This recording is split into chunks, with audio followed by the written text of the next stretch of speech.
अध्याय 4 दिव्य ज्ञान। भगवान श्री कृष्ण ने कहा, मैंने इस अमर योग विद्या का उपदेश सूर्यदेव विवस्वान को दिया और विवस्वान ने मनुष्यों के पिता मनु को उपदेश दिया और मनु ने इसका उपदेश इक्ष्वाकु को दिया। आज मेरे द्वारा वही यह प्राचीन योग यानी परमेश्वर के साथ अपने संबंध का विज्ञान तुमसे कहा जा रहा है, क्योंकि तुम मेरे भक्त तथा मित्र हो। अतः तुम इस विज्ञान के दिव्य रहस्य को समझ सकते हो।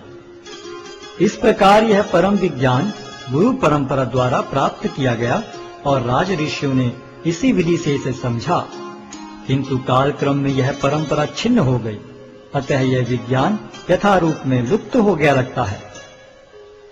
अर्जुन ने कहा, सूर्यदेव विवस्वान आपसे पहले हो चुके हैं, तो फिर मैं कैसे समझूं कि प्रारंभ में भी आपने उन्हें इस विद्या का उपदेश दिया था। श्री भगवान ने कहा, तुम्हारे तथा मेरे अनेकानेक जन्म हो चुके हैं। मुझे तो उन सब का स्मरण है, किंतु हे परंतप, तुम्हें उनका स्मरण नहीं रह सकता है। यद्यपि मैं अजन्मा तथा विनाशी हूं और यद्यपि मैं समस्त जीवों का स्वामी हूं, तो भी प्रत्येक युग में मैं अपने आदि दिव्य रूप में प्रकट होता हूं। हे भरतवंशी, जब भी और जहां भी धर्म का पतन होता है और अधर्म की प्रधानता होने लगती है, तब तब मैं अवतार लेता हूं। भक्तों का उद्धार करने, दुष्टों का विनाश करने तथा धर्म की फिर से स्थापना करने के लिए मैं हर युग में प्रकट होता हूं।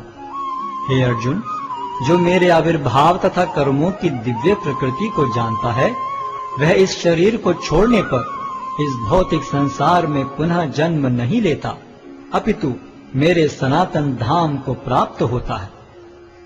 आसक्ति, भय तथा क्रोध से मुक्त होकर, मुझ में पूर्णतया तन्मय होकर और मेरी शरण में आकर बहुत से व्यक्ति भूतकाल में मेरे ज्ञान से पवित्र हो चुके हैं।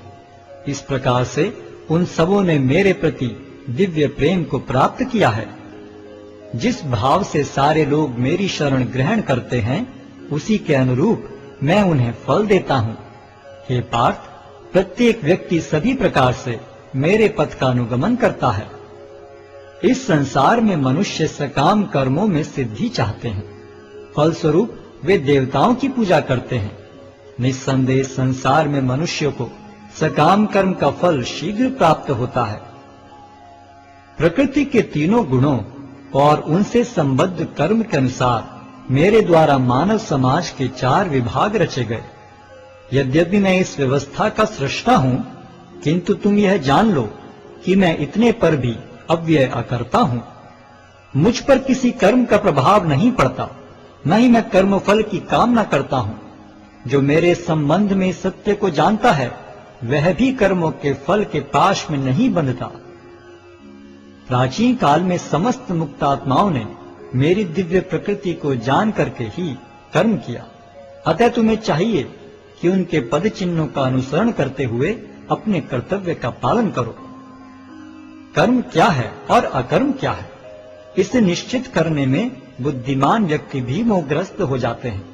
अतः मैं तुमको बताऊंगा कि कर्म क्या है, जिसे जानकर तुम सारे अशुभ से मुक्त हो सकोगे। कर्म की बारीकियों को समझना अत्यंत कठिन है। अतः मनुष्य को चाहिए कि वह यह ठीक से जाने कि कर्म क्या है, विकर्म क्या है और अकर्म क्या है। जो मनुष्य कर्म में अकर्म और अकर्म में कर्म देखता है, वह सभी मनुष्यों में बुद्धिमान है और सब प्रकार के कर्मों में प्रवृत्त रहकर भी दिव्य स्थिति में रहता है। जिस व्यक्ति का प्रत्येक प्रयास इंद्रिय तृप्ति की कामना से रहित होता है, उसे पूर्ण ज्ञानी समझा जाता है। उसे ही साधु पुरुष ऐसा करता कहते हैं, जिसने पूर्ण ज्ञान की अग्नि से कर्म फलों को भस्मसात कर दिया है।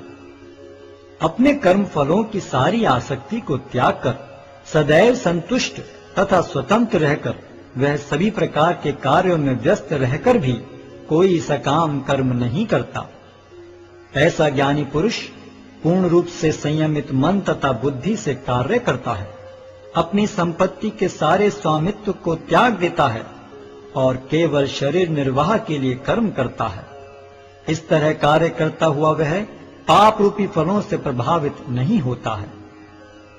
जो स्वतः होने वाले लाभ से संतुष्ट रहता है, जो द्वंद्व से मुक्त है और ईर्ष्या नहीं करता, जो सफलता तथा असफलता दोनों में स्थिर रहता है, वह कर्म करता हुआ भी कभी बंधता नहीं। जो पुरुष प्रकृति के गुणों के प्रति अनासक्त है और जो दिव्य ज्ञान में पूर्णतया स्थित है, उसके सारे कर्म ब्रह्म में लीन हो जाते हैं। जो व्यक्ति कृष्ण भावनामृत में पूर्णतया लीन रहता है, उसे अपने आध्यात्मिक कर्मों के योगदान के कारण अवश्य ही भगवत धाम की प्राप्ति होती है, क्योंकि उसमें हवन आध्यात्मिक होता है और हवि भी आध्यात्मिक होती है। कुछ योगी विभिन्न प्रकार के यज्ञों द्वारा देवताओं की भली भांति पूजा करते हैं और कुछ परब्रह्म रूपी अग्नि में आहुति डालते हैं। इनमें से कुछ विशुद्ध ब्रह्मचारी श्रवणादि क्रियाओं तथा इंद्रियों को मन के नियंत्रण रूपी अग्नि में स्वाहा कर देते हैं, तो दूसरे लोग इंद्रिय विषयों को इंद्रियों की अग्नि में स्वाहा कर देते हैं। दूसरे जो मन तथा इंद्रियों को वश में करके आत्म साक्षात्कार करना चाहते हैं, संपूर्ण इंद्रियों तथा प्राण वायु के कार्यों को संयमित मन रूपी अग्नि में आहुति कर देते हैं। कठोर व्रत अंगीकार करके कुछ लोग अपनी संपत्ति का त्याग करके कुछ कठिन तपस्या द्वारा, कुछ अष्टांग योग पद्धति के अभ्यास द्वारा अथवा दिव्य ज्ञान में उन्नति करने के लिए वेदों के अध्ययन द्वारा प्रबुद्ध बनते हैं। अन्य लोग भी हैं जो समाधि में रहने के लिए श्वास को रोके रहते हैं। वे अपान में प्राण को और प्राण में अपान को रोकने का अभ्यास करते हैं और अंत में प्राण अपान को रोककर समाधि में रहते हैं। अन्य योगी कम भोजन करके प्राण की प्राण में ही आहुति देते हैं।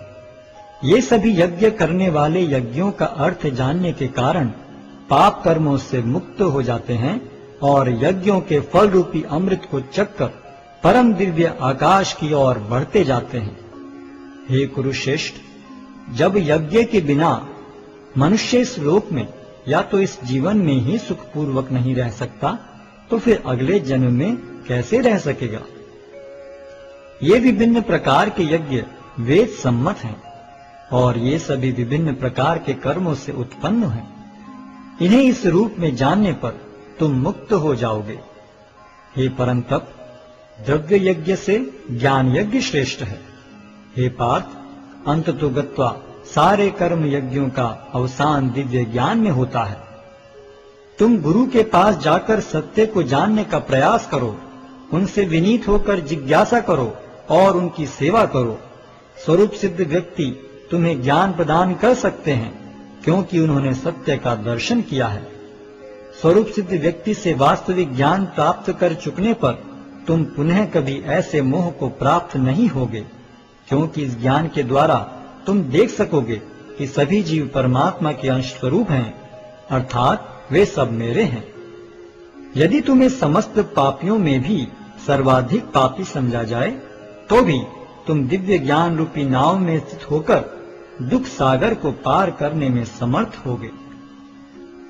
जैसे प्रज्वलित अग्नि ईंधन को भस्म कर देती है, उसी तरह हे अर्जुन, ज्ञान रूपी अग्नि भौतिक कर्मों के समस्त फलों को जला डालती है।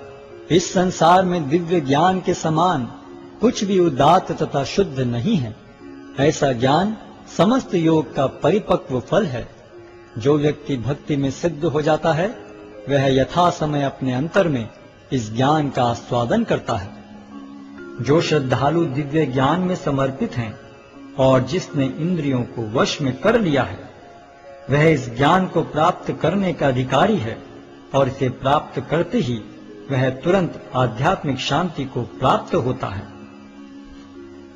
किंतु जो अज्ञानी तथा श्रद्धा विहीन व्यक्ति शास्त्रों में संदेह करते हैं, वे भगवत भावनामृत नहीं प्राप्त करते, अपितु नीचे गिर जाते हैं। संशयात्मा के लिए न तो इस लोक में न ही परलोक में कोई सुख है। जो व्यक्ति अपने कर्म फलों का परित्याग करते हुए भक्ति करता है और जिसके संशय दिव्य ज्ञान द्वारा विनष्ट हो चुके हैं, वही वास्तव में आत्मपरायण है। हे धनंजय, वह कर्मों के बंधन से नहीं बंधता। अतएव तुम्हारे हृदय में अज्ञान के कारण जो संशय उठे हैं, उन्हें ज्ञान रूपी शस्त्र से काट डालो। हे भारत, तुम योग से समन्वित होकर खड़े हो और युद्ध करो।